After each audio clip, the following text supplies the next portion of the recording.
E para o pessoal que está em casa, as mãezinhas especialmente, eu sei que é sempre bom falar da saúde dos seus bebês. E aqui nós temos sim, um espaço muito importante e necessário de estarmos falando sobre a saúde das nossas crianças.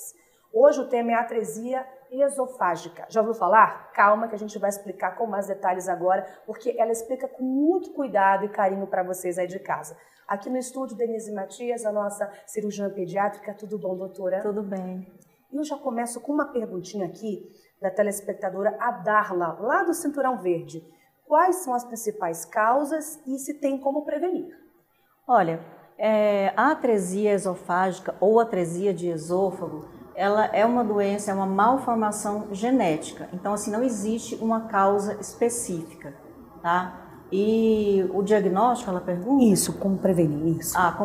Na verdade, assim, não existe uma prevenção. Você pode fazer o acompanhamento durante a gestação. Existem alguns sinais que podem indicar que a criança tenha algum problema, né, em relação à formação do esôfago. Pode ter o acúmulo de líquido amniótico, ou às vezes o estômago fica muito pequeno, mas são sinais assim indiretos. O diagnóstico é realizado realmente após o nascimento da criança.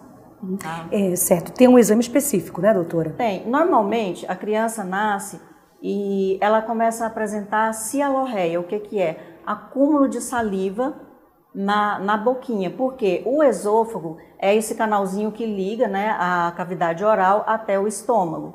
Então ele nasce com a estenose, ou seja, um ponto fechado e fica separado.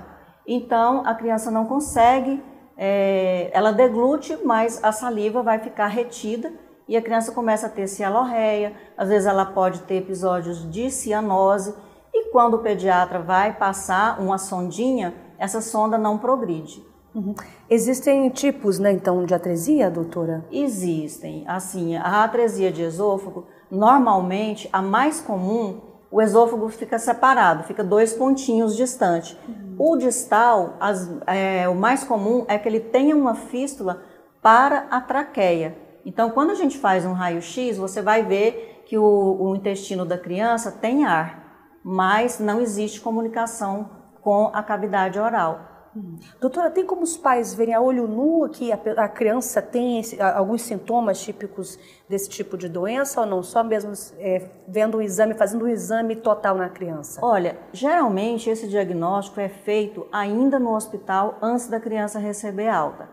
Já operei criança que chegou a ir para casa e até passou alguns dias, o que é muito raro acontecer porque a criança desidrata, ela não consegue se alimentar. Ou seja, quando ela mama, o leite bate e volta, né? A gente até falou há pouco tempo da estenose hipertrófica de pylori, mas nesse caso aqui a criança nem chega, o alimento nem chega até o estômago. Então é mais frequente que o diagnóstico seja feito ainda no hospital logo após o parto. Existe um grupo de risco, por exemplo, familiares que já tiveram esse problema na família, na saúde? Não tem tanta relação genética, né? Genética assim, hereditária, de o pai teve ou a mãe. Não existe essa relação, é de 0,4% a 0,9%, ou seja, é bem pequena. Certo. Tem a participação aqui da Alexa do Centro, se só é solucionado com cirurgia, doutora? Sim, nesse caso, só com cirurgia, e essa cirurgia vai depender muito da distância entre os cotos do esôfago. A maioria das vezes a gente consegue resolver com uma cirurgia só, que é uma cirurgia bem grande, que é na cavidade torácica, e a gente consegue fazer a anastomose desses cotos. Outras vezes, aí vai depender, né? Mas o tratamento é sempre cirúrgico, não é uma cirurgia simples, é uma cirurgia bem complexa, mas, mais uma vez, a cirurgia pediátrica veio para, assim, salvar a vida desses bebês, porque antes era 100% de óbito. Certo. Doutora, tem a última participação aqui, a Carolina do São Francisco, se pode gerar outras complicações, mesmo após a cirurgia, né? Olha, toda cirurgia, ela pode ter complicações, né? Uma das complicações dessa cirurgia é a criança fazer uma fístula do esôfago com a traqueia, que a gente também corrige com cirurgia. Agora, é comum que a criança que tem atresia de esôfago, ela possa ter também outras malformações.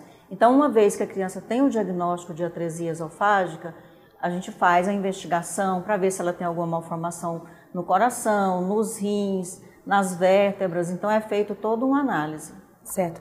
Doutora, já estamos finalizando aqui o nosso bate-papo. Sempre a gente faz aquele resumo. Como é que a senhora deixa de recado ou de informação para os nossos paizinhos que estão assistindo aqui o nosso Doutor Me Consulta? Sim. Olha, a gente sabe que tem muitas crianças que, às vezes, até no interior, nascem em casa mesmo. Então, assim, sempre aquela atenção. No caso da atresia de esôfago, a criança não consegue se alimentar. Então, o mais rápido possível, procurar o atendimento médico. Obrigada mais uma vez, doutora, pela participação aqui com a gente, viu? Até a próxima. Até. E a gente vai finalizando por aqui o seu Doutor Me Consulta, sempre lembrando para vocês, hein? É de segunda a sexta aqui no SBT, tem também nossas redes sociais e você também pode entrar em contato com a nossa produção e sugerir pautas que vamos estar apurando tudo com muito carinho para vocês. Até a próxima, gente. Tchau, tchau.